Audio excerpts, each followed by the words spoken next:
तो ये जैसे कि अपन देख रहे थे, मैंने यहाँ आपको बताया है कि हमको सिद्ध करना है कि ये जो है केवल क्या है, आपका सममित है और संक्रामक नहीं है, और नहीं यहाँ पर स्वतुल्य है। सबसे पहले अपन स्वतुल्य के बारे में जानते हैं कि एक ही हर एक अवयव के लिए समान अवयवों का क्रमित युग्म आर में आना चाहिए, जो कि नहीं है। तो क्या लिखेंगे, एक एक दो दो तीन तीन आर में नहीं है, इसलिए आर स्वतुल्य संबंध नहीं है। दूसरा हम बात करेंगे कि यहाँ पर एक दो जो है वो आर में है, और तथा उसका सम्मित पद यानी कि उल्टा क्रमित युग्म भी दो एक जो है कि आर में है, इसलिए आर क्या होगा, सम्मित होगा। ठीक है। तीसरा, संक्रामक संबंध के लिए, संक्रामक संबंध के लिए संक्रामक संबंध क्या होगा, संक्रामक संबंध के लिए एक दो आर में है तथा दो एक कहाँ है, आर में। समझ में आ रही बात आपको, दो अवयव है तो इसका तीसरा हम बात करेंगे कि एक दो आर में है, दो एक आर में है, लेकिन इसका एसी, ये ए बी हो गया, ये मान लो बी सी हो गया, तो इसका एसी क्या बनेगा, वन वन, जो कि आर में नहीं है, इसलिए आर भी संक्रामक नहीं है। ठीक है। तो ये क्वेश्चन हो गया कि ये इसमें कौन सा संबंध होगा, आर सम्मित संबंध होगा। आर कौन सा संबंध होगा, आर आपका सम्मित संबंध होगा। आर ना तो स्वतुल्य है और आर नहीं संक्रामक है। अब आप इधर देखिए, क्वेश्चन नंबर उदाहरण क्रमांक 2 में दिया है समुच्चय ए, इसमें तीन अवयव है, एक दो तीन, तथा आर एक एक दो दो तीन तीन, एक दो और दो तीन है। सिद्ध करना है आर स्वतुल्य किंतु सम्मित व संक्रामक नहीं है। सबसे पहले अपन बात करते हैं स्वतुल्य संबंध के लिए। स्वतुल्य संबंध के लिए अब हम यह देखेंगे, चूंकि प्रत्येक अवयव जो कि ए का हर एक अवयव के लिए समान समान अंकों के जो हमारे पास क्रमित युग्म है वो यहाँ मिल रहे हैं, सारे के सारे एक के लिए एक एक मिल रहा है, दो दो व तीन तीन जो है बिलोंग्स टू आर, इसलिए आर क्या होगा, स्वतुल्य संबंध होगा।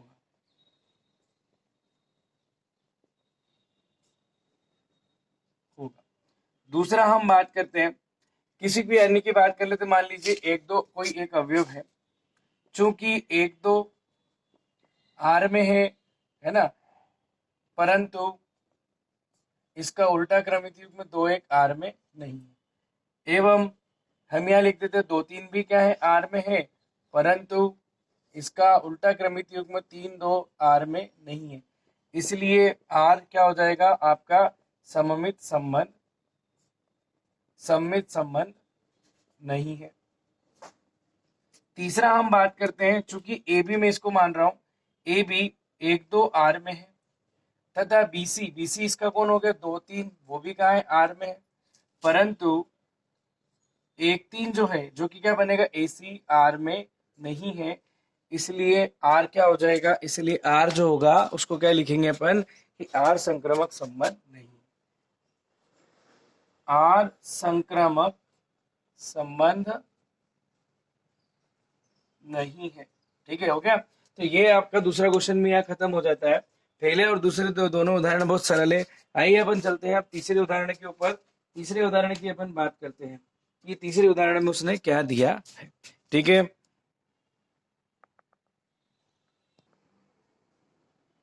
हमारा उदाहरण क्रमांक 3 प्रश्नावली 1B का हल दिया है। एक समुच्चय जिसमें अवयव है आपके एक दो तीन, और संबंध आर में ये कुछ क्रमित युग्म दे रखे, और सिद्ध करना है आर स्वतुल्य तथा संक्रामक है परंतु सम्मित नहीं है। सबसे पहले अपन जानते हैं, हम लिखेंगे पहला स्वतुल्य के लिए, आपको क्या हमें याद है, स्वतुल्य के लिए क्या बताना है, स्वतुल्य संबंध के लिए ए के प्रत्येक, इसमें चार हैं, एक दो तीन चार, इसके ए के प्रत्येक अवयव के लिए, ए के प्रत्येक अवयव के लिए समान अवयवों का क्रमित युग्म मिलना चाहिए। हम लिखेंगे चूंकि एक एक दो दो तीन तीन, और आ जाएगा आपका एक और कौन सा, चार चार, आर में है, इसलिए आर क्या होगा, इसलिए आर स्वतुल्य संबंध है। दूसरा हम बात करते हैं सम्मित संबंध के लिए। सम्मित संबंध के लिए तो आप देखिए, सम्मित संबंध में कोई एक अपन अवयव लेते हैं ए बी के रूप में, एक तीन, चूंकि एक तीन आर में है परंतु तीन एक आर में नहीं, इसी प्रकार से एक दो आर में है परंतु दो एक आर में नहीं। इसी तरीके से 3 2 आर में है, परंतु क्या लिख सकते हैं, 2 3 आर में नहीं है, इसलिए आर सममित संबंध नहीं। क्लियर? इसलिए आर सममित संबंध नहीं है। हम इसके लिए देखेंगे अब तीसरा संक्रामक संबंध के लिए। संक्रामक संबंध के लिए देखिए, मैं यहाँ पे दो इस तरीके से ले रहा हूँ, 1 3 और 3 2, क्योंकि ए बी बी सी के रूप में ये हो जाएगा। ठीक है ना? तो चूंकि 1 3 आर में है तथा 3 2 जो है वो भी आर में हमने ले लिया, परंतु बात ये आती है कि इसका ए सी क्या निकलेगा, एक ए सी निकलेगा, तथा इसका जो ए सी है, कौन सा ए सी है, एक और कौन सा हो गया, 3, 1 और 2, एक ए सी बन रहा है ना, ए सी 1 2, 1 2 भी कहाँ है, आर में है, इसलिए आर क्या होगा, संक्रामक संबंध होगा। संबंध, तो यहाँ पर हमको ये समझ में आता है कि पहला हो गया स्वतुल्य, दूसरा सम्मित हो, ये सम्मित नहीं है लेकिन क्या है, संक्रामक संबंध है। ये उदाहरण क्रमांक 3 था जो हमने प्रश्नावली 1B का समझा। अब इसके बाद हम देखते हैं उदाहरण क्रमांक 4। उदाहरण क्रमांक 4 समझिए।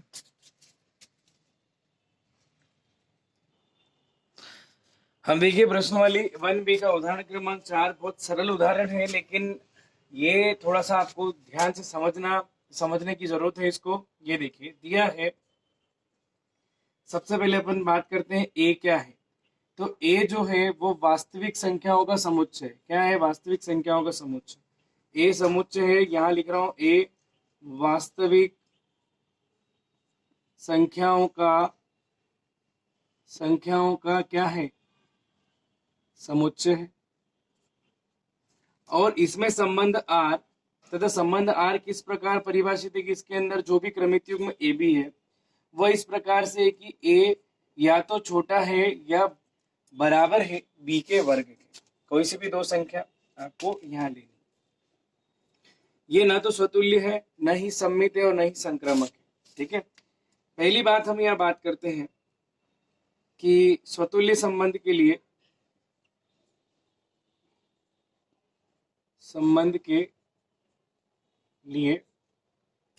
स्वतुल्य संबंध के लिए जब हम बात करते हैं, यहाँ पर कोई भी संख्या जो होती है, यहां हम बात करेंगे जैसे कोई भी संख्या, हमारे पास क्या होना चाहिए, सबसे पहले तो ए समुच्चय ए। समुच्चय ए में, समुच्चय ए वास्तविक संख्याओं का समुच्चय, यानी कि समस्त संख्याओं के लिए, कौन सी वास्तविक संख्या जितनी भी, उन सभी के लिए हम ये बात कर रहे हैं।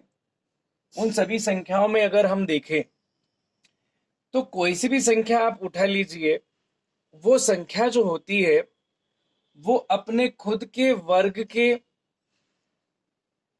वर्ग से, प्रत्येक संख्या की बात कर रहा हूं, कुछ संख्या होगी लेकिन हमको क्या चाहिए, प्रत्येक संख्याओं के लिए चाहिए। जैसे कि उदाहरण के तौर पे मैंने 1 ले लिया, तो 1 जो है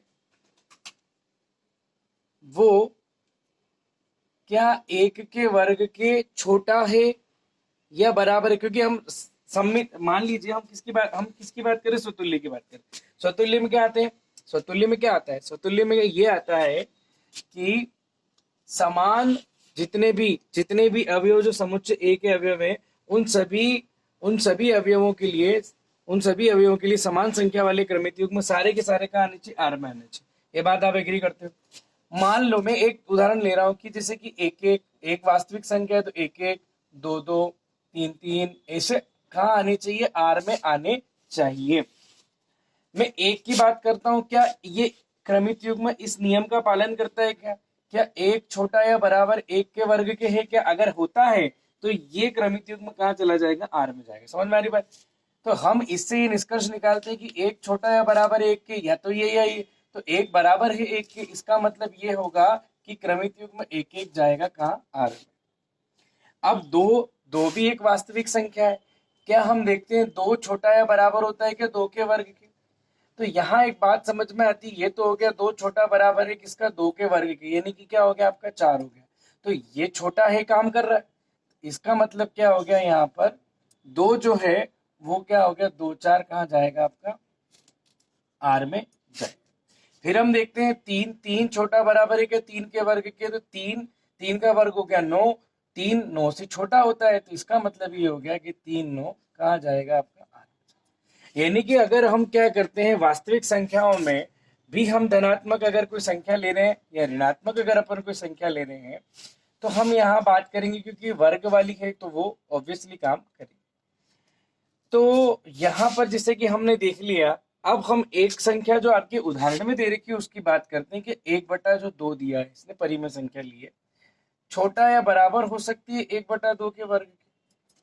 तो हम यहाँ बात करते हैं चूंकि 1/2 जो है वास्तविक संख्या है, तो 1/2 होता है 0.5, जबकि छोटा बराबर है 1.1 बटा कितना हो गया 4 हो गया। ये 1/2 का वर्ग 1/4, 1/4 यानी 0.25। क्या 0.5 छोटा होता है 0.2, क्या बराबर होता है, नहीं। तो इसका मतलब ये है कि ये संख्या 1/2 जो है, ये चूंकि 1/2 जो है वो वास्तविक संख्या है, वास्तविक संख्या है, रियल नंबर है, रियल नंबर है, परंतु 1/2 जो है कभी छोटा या बराबर नहीं हो सकता किसके, 1/2 के वर्ग के। ना तो छोटा 1/2 ना तो छोटा होता है ना बराबर होता है 1/2 के वर्ग।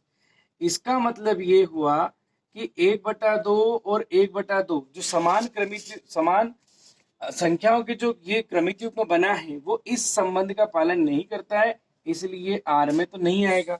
इसलिए आर स्वतुल्य संबंध नहीं है, आर स्वतुल्य संबंध नहीं है, क्योंकि यहाँ पर हम क्या बात करते हैं कि सभी संख्याओं के लिए जो आर की सभी जितनी भी वास्तविक संख्या, ये ए सॉरी यहाँ मैं लिख देता हूँ ए, क्योंकि 1/2 बिलोंग्स टू यानी ए है वास्तविक संख्याओं का समुच्चय, आपको यहाँ ए लिख लेना है ना। तो इस समुच्चय की सभी संख्याओं के लिए सारे समान अवयवों के क्रमिक युग्म बनने चाहिए, लेकिन 1/2 वास्तविक संख्या तो है, लेकिन 1/2 कभी भी छोटा नहीं हो सकता खुद के वर्ग के या बराबर नहीं हो सकता, इसलिए हमको यहाँ पे ये छोड़ना पड़ेगा। अब हम बात कर रहे हैं, ये तो हो गया आपका स्वतुल्य संबंध। अब किसकी बात करते हैं, सममित संबंध। दूसरा सममित संबंध। सममित संबंध के लिए, सममित संबंध क्या होता है, तो सममित संबंध में हम जानते हैं कि ए बी अगर आर में और बी ए भी अगर आर में चला जाए, इसका मतलब वो सममित संबंध होगा। तो यहाँ अपन बात करते हैं, चूंकि हमने एक बात यहाँ पे करी है कि कोई एक संख्या ले ली मैंने -1, छोटा या बराबर है 3 के वर्ग। मैंने एक मान लिया, माना कि -1 और 3 दोनों जैसे वास्तविक संख्या है, और -1 छोटा या बराबर हो, इनमें दोनों में से याद लग रहा है या तो छोटा होगा या बराबर होगा 3 के वर्ग के।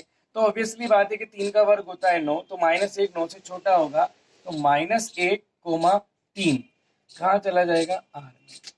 परंतु इसका उल्टा करके देखें, 3 कभी भी छोटा या बराबर नहीं हो सकता -1 के वर्ग के। ये ए बी के वर्ग, ए बी के रूप में था, ये बी ए के रूप में आ गया, तो इसका मतलब हो गया कि 3 और क्रमित युग्म -1 जो बनेगा आपका क्रमित युग्म, जिसमें अवयव 3 माइनस से होंगे, वो आर में नहीं आएंगे, इसलिए आर क्या सममित संबंध नहीं है। अब आप सोच रहे संख्या कहाँ से लाए, तो संख्या आपको सोच लेनी है इस प्रकार से, अगर उसने नहीं दिया है तो कुछ ऐसी भी संख्या होगी जहां पर वो नहीं ज्ञात हो सकता है, तो इसे आपको संख्या सोचनी पड़ेगी। तीसरा क्या दिया, नहीं संक्रामक है, नहीं संक्रामक यानी कि इसका मतलब है अगर संक्रामक नहीं तो कोई ना कोई इसमें होगा। तो संक्रामक संबंध के लिए, संक्रामक संबंध के लिए मैंने यहां से फिर 3 संख्या ली है। मैं सबसे पहले ले रहा हूं, चूंकि लिख रहा हूं चूंकि 2 जो है वो छोटा या बराबर है -3 के वर्ग। क्या तो छोटा है या क्या है, बराबर। इसका मतलब ये हुआ कि 2 जो है 2 -3 कहाँ जाएगा, आर में जाएगा। फिर मैं बात कर रहा हूँ -3 जो है वो छोटा या बराबर है 1 के वर्ग के, यानी कि छोटा है ना। तो ये भी क्या हो जाएगा, -3 एक क्रमिक युग्म कहाँ चल जाएगा, आर में। पर अपन जानते हैं कि ये नियम पालन कर रहा है, ये ए बी हो गया, ये हो गया बी सी। तो ए सी में क्या होना चाहिए कि ए यानी कि कौन हो, परंतु ए सी, ए वाला वो सी के वर्ग से छोटा नहीं हो रहा है। यहाँ दो कभी भी छोटा है बराबर नहीं हो सकता एक के वर्ग के, इसलिए क्रमिक युग्म 2 1 जो है वो आर में नहीं आएगा। इसलिए आर क्या हो जाएगा, संक्रामक संबंध नहीं होगा। समझ में आ रही बात आपको? तो इससे क्या हो जाएगा, हम हर एक क्रमिक युग्म को संबंध से चेक कर रहे हैं। ये आपका प्रश्न क्रमांक कौन सा, उदाहरण क्रमांक हो गया आपका 4। बहुत आईएमपी क्वेश्चन है और बहुत अच्छा क्वेश्चन है ना। ये बहुत सरल क्वेश्चन है ना। हम इसको अच्छी तरीके से मैंने आपको क्लियर कर दिया। अब हम अपन बात करते हैं उदाहरण क्रमांक 5 की। उदाहरण क्रमांक 5 और देखिए,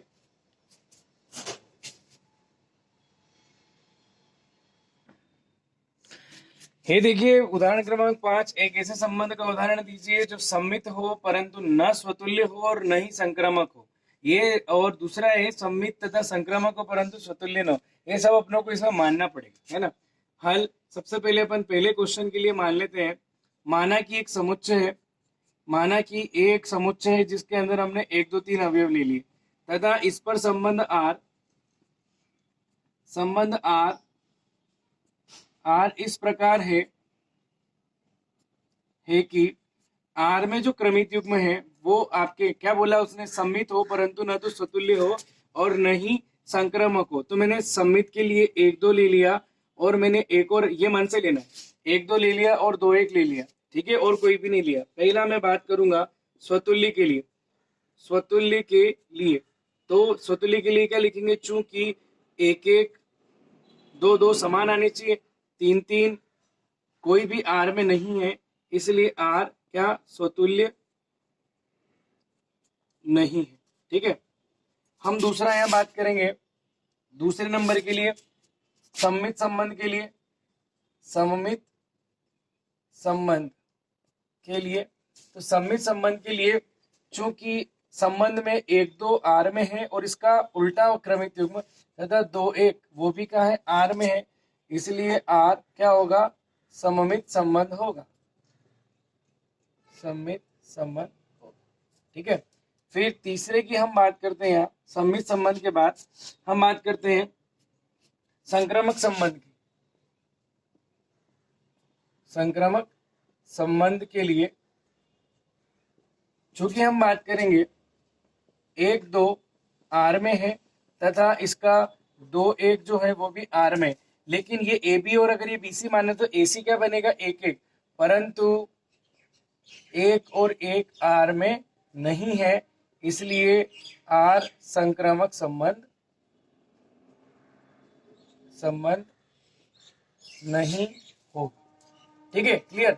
अब हम बात करते हैं दूसरे वाले की कि सम्मित है तथा संक्रामक हो परंतु स्वतुल्य न हो। तो आप इसी को रिपीट कर सकते हो। आपको सम्मित के लिए क्या बताना है, 1 2 2 1 तो आपके पास है, तो 1 2 और 2 1 आपके पास है तो सम्मित तो हो जाएगा।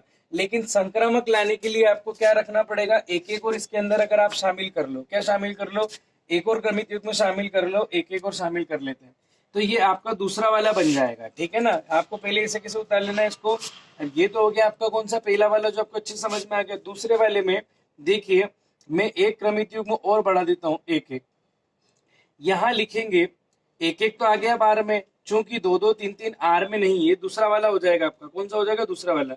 चूंकि 2 2 3 3 आर में नहीं है ना, इसलिए आर स्वतुल्य नहीं, क्योंकि सबके लिए चाहिए आपको, 1 2 आर में 2 1 आर में, इसलिए आर क्या होगा, सम्मित हो जाएगा।